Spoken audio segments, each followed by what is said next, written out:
This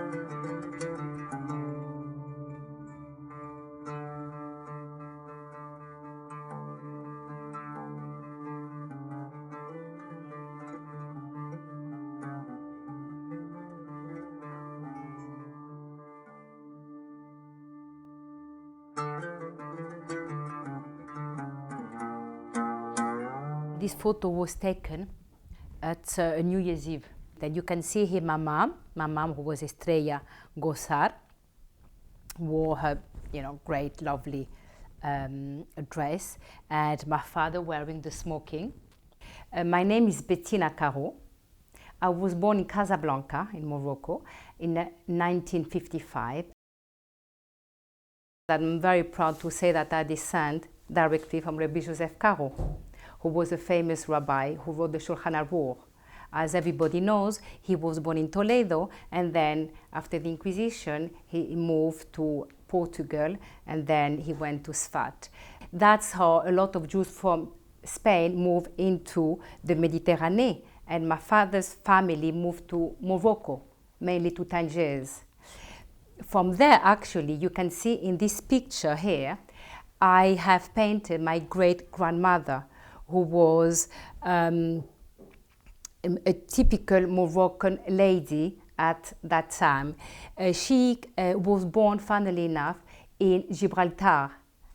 And when she was young, she moved to Tangiers with her parents. And we used to call her Gimol la Sabia. In Tangiers, we lived in this most beautiful house. We had a villa, actually. We had a villa near the beach. And again here, in Tangiers, there was this sort of difference, or if you call it sort of hierarchy in society. You had quite the wealthy, the affluent Jews who used to live in the new part of Tangiers, and then you had the Mellah, where the sort of poorest Jews would live. I made very nice friends from French people, because Tangier was international until the early 60s. So there was a lot of Europeans who would come and live there. So I had a Spanish girlfriend called Margarita, and I had Françoise, whose parents were French, you see. But I had also a very, very lovely friend until the A level, called Fifi. She was Lebanese. So, and I had some nice Moroccan friends. So it was mostly like a melting pot. I was lucky enough to go to lycées where I met with all sorts of people. Mainly, we would go to the synagogue, which was just outside the Soko, which was the beginning of the Mellah, in the Soko Grande in Tangiers.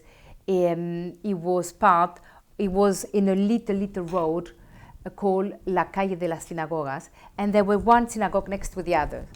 It was a lot of them, and ours was called Synagogue Naon, and it reminds me of the synagogue which is still open today of Venice, with everything was red, with red carpet and red velvet and the curtain and all that. The way it was in our culture, the way we were brought up, was that we had to be respectful vis-à-vis of the Moroccan people, of the Muslim Moroccan. So we wouldn't say loudly the name, we wouldn't pronounce the name of Israel loudly. We would say, oh yes, so-and-so has gone to the country, il a été au pays. Again here, something that just comes now to mind. We wouldn't be free or happy to wear a Magen David in case it would upset the Moroccan community. So we had one, we would hide it. I can say that I've never felt any anti-Semitism in my own experience. We lived a wonderful life in Tangiers. And we left, actually, me and my parents left quite late. We left only in 1973 to go to Madrid, but that was mainly because of financial problems, but certainly not because we had to leave the country. So it's only in Madrid when I went to all these wonderful, to these weekend organized by the community with the rabbi, that I started to learn, and I wanted to learn more about my Judaism, my identity, and that's when I went to the Bible, you see. That became my source of inspiration for a lot of my themes. So that was mainly Madrid. That's when I did that. And while in Tangiers with my father, I was doing lots of Moroccan themes. I had a telephone call from my sister saying, "Oh, wow, you know what, you've been invited to Esther for coffee for tea." And I was saying, why? "Oh, nothing. It's just there's a nice gentleman there. Maybe it would be nice for you to visit." And of course, I didn't really want to, but just not to be rude, I just went and I said, it would be 5 minutes in and out, and that's all. And then I went there, and then I started talking, and of course, and the afternoon carried on in the evening, and a year later, I came and married here in London.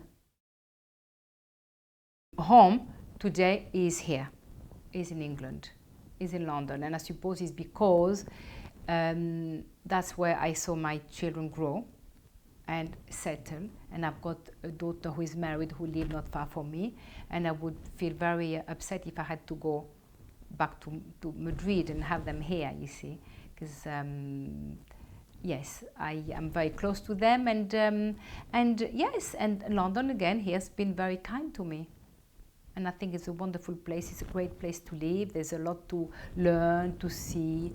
There's a lot of richness of communities and so on. So yes, I feel at home.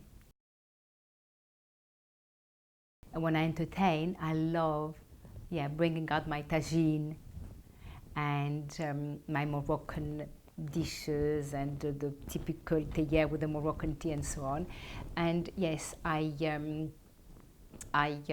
love couscous, and with all the nuts and the vegetable, the green vegetable, and because we come from Tangiers, the way we do the couscous is a bit different from the rest of Morocco. Or I know that in Algeria also they do a couscous, which is completely different from ours. We serve ours with sugar and cinnamon. That's something that I love doing, and it's nice because my children have seen that, and I suppose they'll carry on. They know that it is a Moroccan tradition that hopefully will stay for generations to come. I have mixed feeling here. I left Tangiers in '73, and then I went in the late '80s with both my girls, who were young at the time. But it wasn't the Morocco I knew, and for a while I didn't want to go back because I thought, this is the Tangier I left, and I like it that way. And when I went and I saw that suddenly, oh my goodness, all the beautiful beaches where I would meet my friend and so on were suddenly full of different people. The only thing I found a bit difficult is that when I speak to a friend, one of my English friends here, who would say to me, "Oh, so-and-so has been my friend since childhood. We went to primary school together." And I'm thinking, wow, aren't you lucky? You see, that I haven't got, because I've lost my friend from the Colberger, from the lycée. They all went to different places, but the wonderful thing today is Facebook. We're all getting together again after 35 years. I like the beauty of life, and if you notice, in a lot of my painting, I like to paint the beautiful lady or beautiful things and so on, because I wanted to show that while a lot of artists in the 20th century have depicted a lot of horrible scenes of the Holocaust, we in Morocco had a wonderful life, and we didn't have that, and we were then very lucky.